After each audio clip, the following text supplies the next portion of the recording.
Steve Kerr yesterday right here on this station with Mark Grandy and Dan Dibley, he said this team is primed for a good playoff run. And we believe if they're wholesome and healthy, they can scare a lot of teams. They shouldn't fear any teams. But what needs to happen for the Warriors to make a real run in the Western Conference, Bob? Health, which it seems like it was there for a minute, and then Curry, but it looks like he's coming back pretty soon. Yeah. So that's one. So you got that. Yeah, I mean, you still have Curry, still top 5 player in the NBA, no matter how you slice it. So having him, it gives you a chance in every series.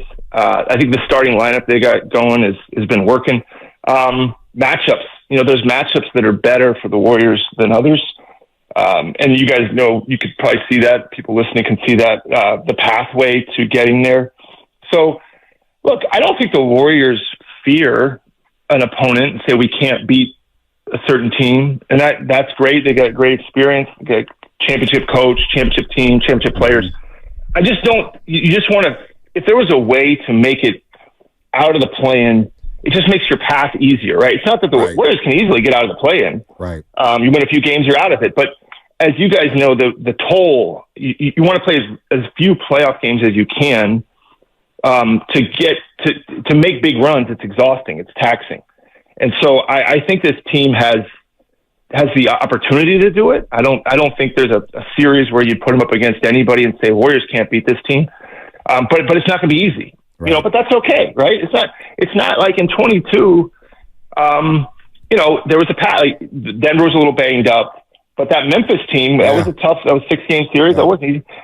These playoffs are going to be so great because you can't say in any series, well, I don't need to watch this series because I know who's going to win. Right.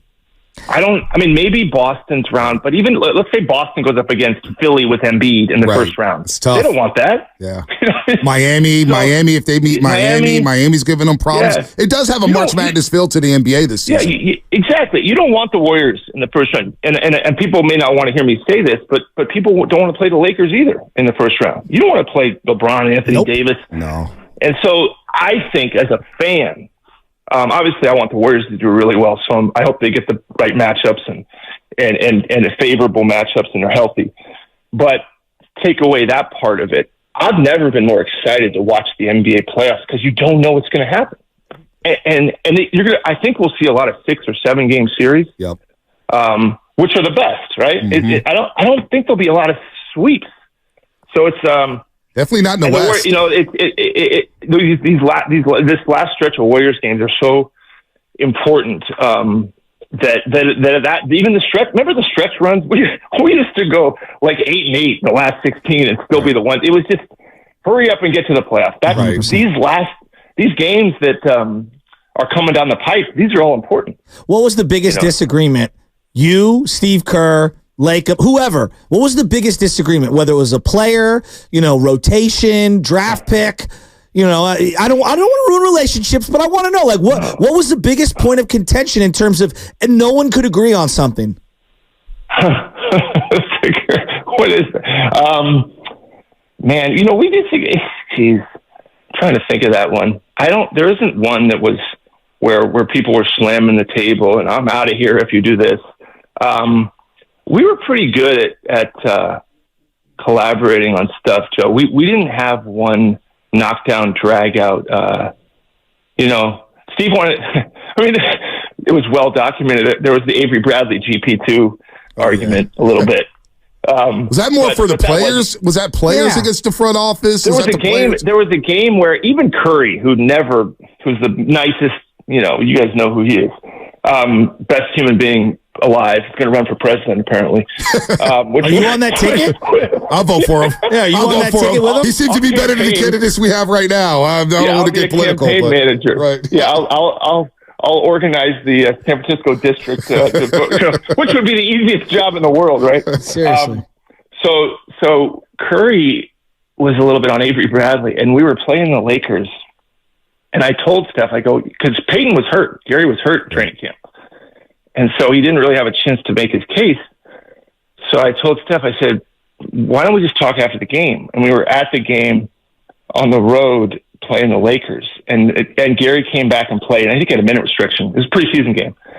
And I think he made like 2 plays, and during the game, and really good plays, like winning plays in the game, like a block and a dunk or a steal. So Curry was on the bench. I was sitting 5 rows behind the bench.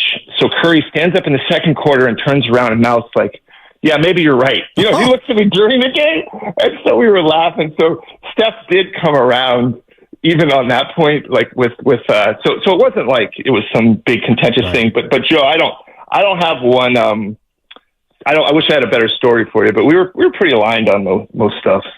So I guess we found the one thing Curry's not good at, picking that 11th, 12th man on the team. Player evaluation. Yeah. What is that guy not good at? Bob, doesn't have a future as a GM. It drives me nuts. He's good at darts. He's good at this. He's good at that. Like, what is he not good at? Come on, there's got to be something. I'll tell you what I'm most jealous of about Curry. It's not the shooting. It's not the golf. It's that he enjoys his life so much. I wish. It's not like we all don't want to do that. Maybe you guys do it.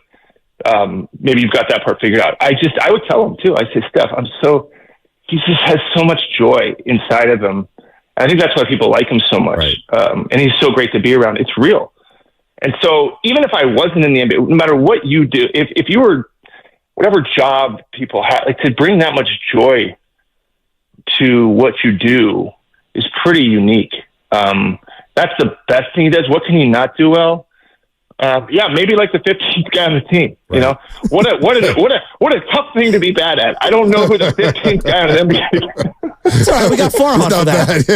No. Don't do that, Sassy. Don't do that. Don't you put Bob in that spot, man. Don't you put him in that spot. This is how we get in trouble. Come fix my Giants. You know what? Since we're here, since he's opened up Pandora's box, a lot of our audience believe it. Shasky got me in trouble with Draymond Green. They're blaming Shasky for that. Come on. You're taking line bullets for Shasky. Come on. Shocked you talking to me. It may be true, Bob. Bob, what did you think when you saw it? Oh, boy. It's Draymond. That's who he is. I didn't know. Again, Bonte and I talked a little bit, but what did I think? I mean, I've been on the other end of that stuff too, guys. So it's part of the deal. I think, one, it says if he's going to come down your road like that, he respects you, right? I think in some way he's listening. He heard it, and he respects you enough to tell you. I think he would probably say he wished he could have done it a different way. I hope, But look, I think what it is for me, Joe, is it's an opportunity for those guys to have a relationship. Yep. As crazy as people listening might think, what are you talking about? Draymond said, I would look at that as, okay, now I have a chance to have a real conversation with this guy, and out of that, I might get a real relationship with him. Yep. No, my mindset is too, when we do sit down at some point to say, hey, thank you, because I want to check myself and get better at what I do.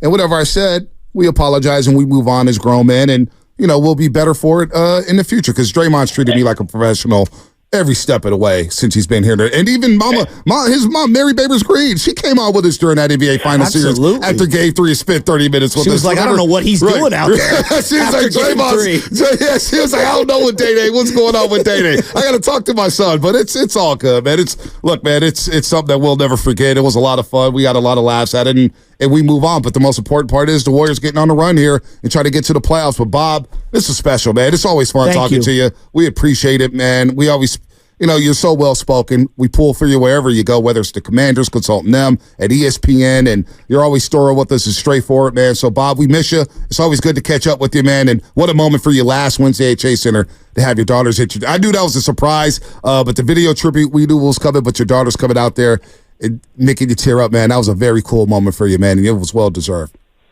Yeah, no, thank you guys, and congrats on all your success.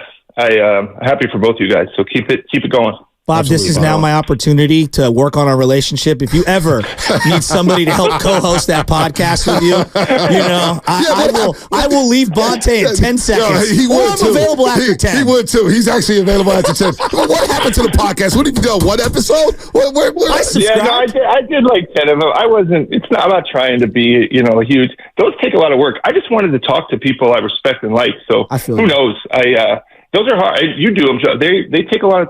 If you do a lot of them, who knows, man? One day at a time, we'll figure it out. No doubt. This is why you're the best. So, no doubt, Bob. So, thanks for coming on, man.